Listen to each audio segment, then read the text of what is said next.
This video was sponsored by Larry Kaufman in honor of Yaakov Kaufman. Thank you very much for your support and encouragement, and may you be blessed in every way. So many things have happened over the last 2 months, but I have remained quiet. I put a lot of thought into my videos. Out of respect for my listeners, I don't just share ideas that pop into my head. I think about things. I try to figure out how it fits into the whole picture. I've been researching biblical messianic prophecies for over 3 decades. With the help of God, I have assembled most of the complex puzzle. It's composed of hundreds of messianic-related prophecies, which often seem contradictory. Sometimes, to figure out where a piece goes, I need more context and I need more time to see how things develop. For example, after the terrible tragedy in Meron on Lag BaOmer on Thursday night, May 29th, where 45 pure Jewish souls who came to celebrate with the holy sage Rabbi Shimon lost their lives due to an horrific accident. People asked me then to share my thoughts, but I had no clue. I had nothing to say. However, as time went on, it became clear to me. The Sunday right after that tragedy, on May 2nd, 3 young yeshiva boys were viciously shot by an Arab, Israeli, barbarian monster in cold blood. 3 days later, 19-year-old Yehudah Guetta succumbed to his wounds. That was the start of an all-out war in which both Arabs in Israel and in Gaza unleashed their lust for Jewish blood.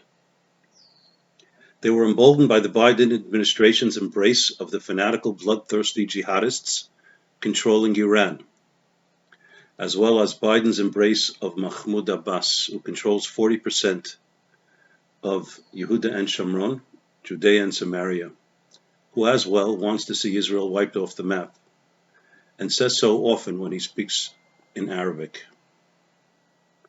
Just 2 weeks ago, he gave the family of Mohammed Shalaby $42,000.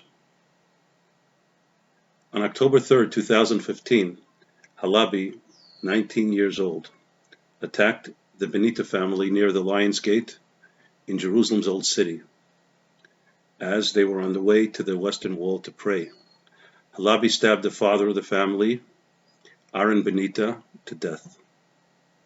This Islamic barbarian also stabbed the mother, Adele, and their 2-year-old son, Matan. I still cannot come to terms with how a human being can descend so low as to stab a 2-year-old child. What type of culture or religion can produce such monsters? Thank God mother and son survived. Nehemiah Levy, a local resident who heard the screams, came to help. He was also stabbed to death. The Islamic savage was subsequently shot dead by the police officers. The PA governor of Ramallah, who was the one who delivered the money from Abbas to the family, thanked Mahmoud Abbas for paying special attention to the families of martyrs.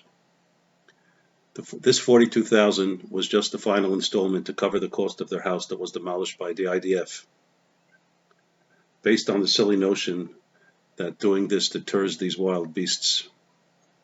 But there is no difference in the ideology of Abbas or Hamas, only in their tactics. Then on May 10th, rockets started flying from Gaza. Eventually, over 4,300 deadly rockets were fired with the intent of killing as many men, women, as children as they possibly can. Riots also erupted all over Israel, primarily in mixed cities and in Jerusalem. Thousands of bloodthirsty Israeli Arabs viciously attacked their neighbors. Just like the vicious Christian crusades and Cossacks of yesteryear, only this time the perpetrators were citizens of Israel, where Jews and Arabs lived together in beautiful harmony. Arabs who were living side by side with Jews in utopian peace showed these bloodthirsty rioters where their friendly Jewish neighbors lived, so they could firebomb their homes. Jewish homes and businesses were attacked and vandalized. 10 synagogues were burnt and dozens of Torah scrolls were desecrated. 1,000 Jewish cars were destroyed in flames. Hundreds of Jews were physically attacked, but the most tragic of all was the death of 2 Jews who were killed in the riots.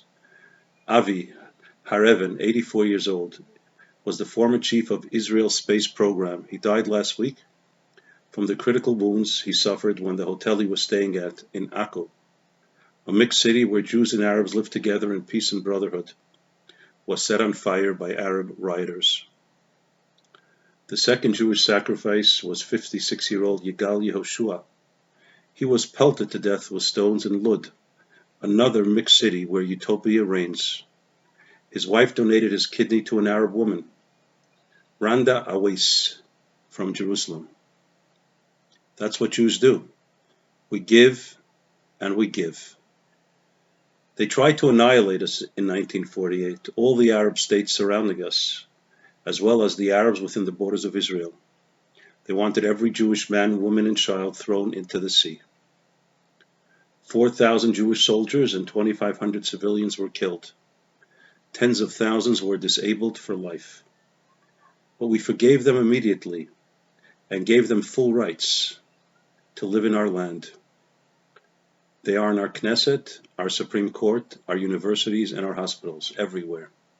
Yet, a significant percentage of Israeli Arabs hate us to the core. But that's what Jews do. We treat everyone, even those that rejoice in our suffering, with kindness. In November 2017, there was an earthquake in Iran. Hundreds were trapped under the rubble. Which country was one of the first to offer emergency crews and assistance? I'll give you one guess. Correct, Israel. But the leaders of the death cult ruling Iran refused our help. Better their people get crushed to death than to receive help from Zionist pigs. But not every bloodthirsty Muslim is so stupid. Some are happy to receive life from the people they want dead. Ismail Haniyeh is the head of Hamas. He spends every waking moment thinking about how to wipe Israel off the map. He's a multi-millionaire living in luxury in Qatar, while 500,000 Gazans rot in refugee camps, from which he won't let them leave. He needs them to show the world how evil the Jews are for the situation that the Arabs created and the Arabs sustain, and they could change it in an instant. In 2012, Haniyeh's brother-in-law, the husband of his sister Suhila, was critically ill. His life was saved by the doctors at Rabin Medical Center in Petah Tikva. Haniyeh's granddaughter was treated in an Israeli hospital in November 2013, and his mother-in-law was treated in an Israeli hospital in June 2014. The previous war between Hamas and Israel took place in the summer of 2014. 72 Israelis were killed and 730 injured, many handicapped for life. A few months later, in October, Haniyeh's own daughter spent a week in an Israeli hospital in Tel Aviv for emergency treatment. His 17-year-old daughter has cancer. Where do you think she is receiving medical treatment and a bone marrow transplant? While her uncle was trying to kill every Jewish 17-year-old plus everyone else in Israel just last month. She was being treated in Ichilov Hospital in Tel Aviv. Professor Ari Eldad headed the plastic surgery department in Hadassah and Kerem Hospital. He created the largest skin bank in the world. It is used both in everyday medical practice and in war conditions. He related the following. He was once asked to collect skin samples for a Palestinian woman from Gaza who was admitted to the Soroka Hospital in Beersheba. She was in very serious condition. Members of her own family tried to burn her alive. They suspected her of cheating on her husband. Professor Eldad sent the necessary skin cells from donors. The treatment was successful and she was eventually discharged. When she came for a follow-up visit, she was stopped by a guard. This woman was wearing a suicide belt. She was planning to blow herself up and take many others with her in the very hospital that saved her life. The investigation revealed that her relatives convinced her that that is the only way she could atone for her sins. We give and we give. And in return, they hate and they hate. But why is that? You'll find many experts attempting to explain this. Those on the right will blame it on their sick culture and their fanatical version of Islam. The left will blame it on us. We are so mean to them that they have no other way of venting their frustrations. In reality, it is much simpler. It is basically an ongoing war between good and evil, which started the very day God created Adam and Eve and the serpent in the Garden of Eden 5,781 years ago. There's an interesting discussion related in the Midrash between the serpent and other carnivorous animals. The animals approach the serpent and they ask him, "We kill animals and sometimes humans when we're hungry. That's the only reason we do it. We don't do it just to inflict pain and harm. But you bite human beings and try to kill them for no reason. You don't consume their flesh. You eat dirt. You are so evil." The serpent responded, "No, you have it all wrong. I am on a much higher level than you are. You hurt and kill for your own pleasure because you're hungry. I only do it because God told me to." As it says in the Bible in Genesis chapter 3 verse 15, "Ve'eva ashes beincha ubein ha'isha ubein zarach ubein zara hu yishuv charesh ba'ata tishufenu okev." I will plant hatred between you and her offspring. They will strike you in the head and you will strike them in the heel. That's what God said, and that's what I do. I believe this is a metaphor, and what the Medrash is actually telling us is we strike them in the head because we try to destroy them with logic, not with force. But they just bite back without any reason, just to cause pain and death, because that's the nature of evil. They are programmed to cause death and destruction to those who represent light and goodness. What did Hamas have to gain from this previous war? Do they actually think that with their rockets they're going to destroy and take over Israel? And what do the crazy left in America, who control the government, seek to gain by supporting Iran and Hamas? And what do they seek to gain by destroying their very own country? What is the secret agenda of the Biden administration, supported by all the powerful American elites, every government institution, the FBI, the CIA, Homeland Security, the judicial system, etc., plus the cultural and economic elites, the media, all the major universities, Hollywood, the mega billion-dollar tech and social media industries, etc.? What do they have to gain? The real answer is nothing. Absolutely nothing. That is the nature of darkness. It hates light. In any case, for 11 days they pounded Israel. 4,370 rockets were launched, not only reaching Sderot, Ashkelon, and Ashdod, but this time they had long-range rockets that reached Jerusalem, Tel Aviv, and even further north. 11 precious lives were lost, 8 of them Jewish. Of the 4,370 rockets, about 1,400 were intercepted by Iron Dome. About 700 fell short and landed in Gaza. Iron Dome only intercepts rockets that have a chance of hitting populated areas, and it had a 90% success rate. But 155 Hamas rockets made it through the dome and landed in populated areas in Israel. These 155 rockets, which are designed to spray shrapnel over a wide area to kill and injure as many as possible, could have killed thousands. People don't realize what an incredible miracle it was. Hamas was surely directed to initiate this war by Iran. Iran understood that the current U.S. administration decided to replace the Trump's administration alliance with Israel and the Gulf states to an alliance with Iran and Fatah, who are like-minded. They're just not so honest.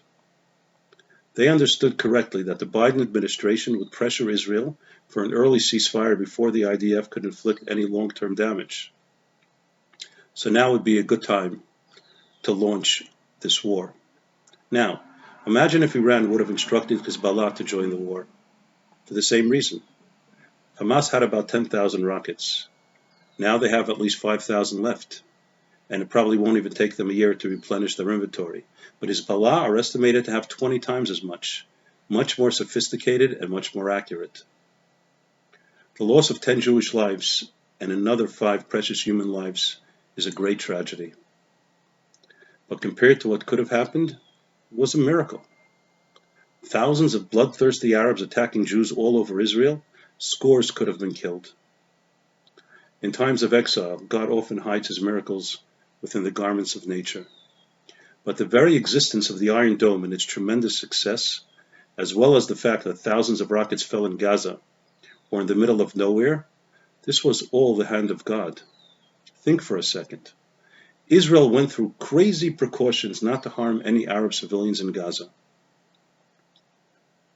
Parenthetically, many righteous Jews and Gentiles the world over spoke up against the massive array of Jew haters and stressed how the IDF is very careful not to harm civilians more than any country in the world, and how preposterous it was to accuse the IDF of deliberately targeting innocent civilians. All these good people who stood up for us deserve our appreciation. There were many who lit a candle of sanity in the world of darkness, but I would like to single out just one. Bill Maher, an extreme progressive comedian who was brought up as a Christian and only discovered he was Jewish in his teens. He came out unabashedly in defense of Israel, which took great courage. But I would like to make 2 comments. First of all, the civilians in Gaza are not innocent. Most of them want us dead, and they rejoice when a Jew is killed, even an infant. And if there were elections in Gaza, Hamas would win big time. That's why Abbas keeps canceling election and is now in the 16th year of his 4-year term. Second, the claim that Israel causes the death of innocent civilians actually has a kernel of truth. You heard me correctly. Israel, by going through crazy procedures not to accidentally harm civilians, deliberately positioned in harm's way by Hamas, often do not target strategic targets that end up causing Israeli deaths. Not only do they call the inhabitants of an area before any bombing, after which they send specially designed baby bombs that do not cause damage but create knock-knock warning bangs on the roof of targeted buildings. After that, they actually confirm through satellites and drones that the people actually left. In addition, they have lawyers embedded in the IDF who must give the go-ahead before any target is bombed.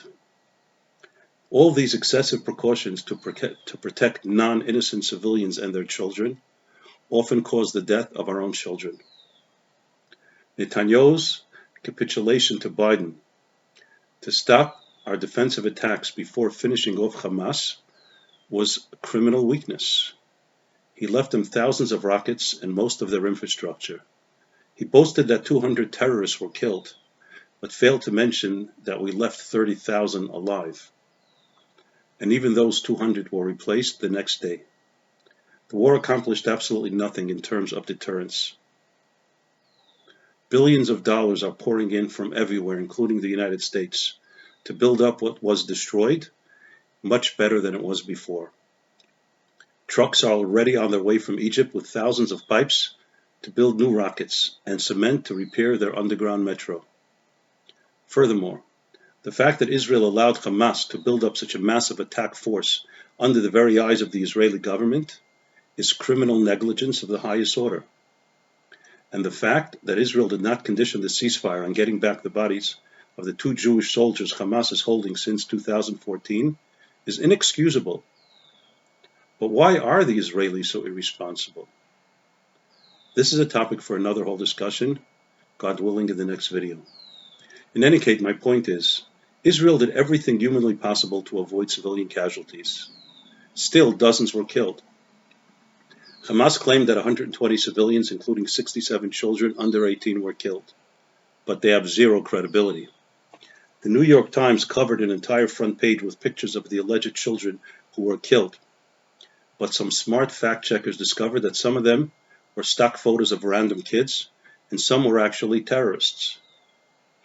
And some were killed, not accidentally by Israel, but rather by the 700 Hamas rockets that exploded in Gaza. But even though the numbers Hamas provided are inflated, a few dozen civilians were probably accidentally killed by Israel. So think about this. Israel, after taking crazy precautions, still ends up killing dozens of civilians by accident. Yet the deliberate targeting of civilians by Hamas with 4,370 rockets kills only 12. Is that not a miracle? And what if Hezbollah would have joined? Iron Dome could not have possibly dealt with the tens of thousands of rockets they are capable of firing in rapid succession. So what does all this have to do with the tragedy in Meron on Lag BaOmer? Our sages teach us that there are 45 holy souls that protect us in every generation. 1 second. I thought there were 36. Actually, there's some confusion here. The Talmud in Tractate Sukkah, page 45b, says that there are 36 righteous people in every generation that engage with the face of the Shekhinah. Like Poches Alma mitlosin b'shitot tzadiki demekabli apishchinta b'chol yom. But that is not referring to the ones that protect us. Rather, in Tractate Chulin, page 92a, the Talmud says that there are 45 righteous through which the world is sustained. These 45 righteous souls parallel the 45 curses enumerated in the Torah portion of Bechukosai, which was read in synagogues throughout the world the week after the tragedy occurred. Our sages teach us that usually the 45 holy souls protect us from the 45 curses through living a life of holiness and virtue. But sometimes, for reasons God has refused to disclose, a higher form of protection is required, and the 45 need to protect us through their passing on to the next world. The day of Lag BaOmer itself celebrates the passing of one of the greatest mystics who ever lived, because the passing of such a holy soul brings enormous amount of blessing to the Jews and to the world. Now our sages teach us that God always prepares the remedy before the tragedy strikes. In Tractate Megillah, page 13b, the Talmud states, HaKadosh Baruch Hu maktim refuah l'mako. HaKadosh Baruch Hu, God always prepares the refuah, the healing before the makkah, before the tragedy. And the Talmud explains that before Haman became the prime minister of the Persian Empire, when he was in a position to issue a decree to annihilate, God forbid, all the Jewish people, before that happened, Mordechai saved the king's life from Bigsan and Teresh, who plotted to kill him, and the king recorded it in his diary, and ultimately that was the cause of Haman's downfall, which was prepared before even Haman rose to the position where he could cause such damage. It is clear to me that the lives of these holy souls were chosen by God to protect the lives of all our brethren in the Holy Land. What we just went through was another phase in the war of Gog and Magog. In this war, the United States of America allies with Iran to destroy Israel.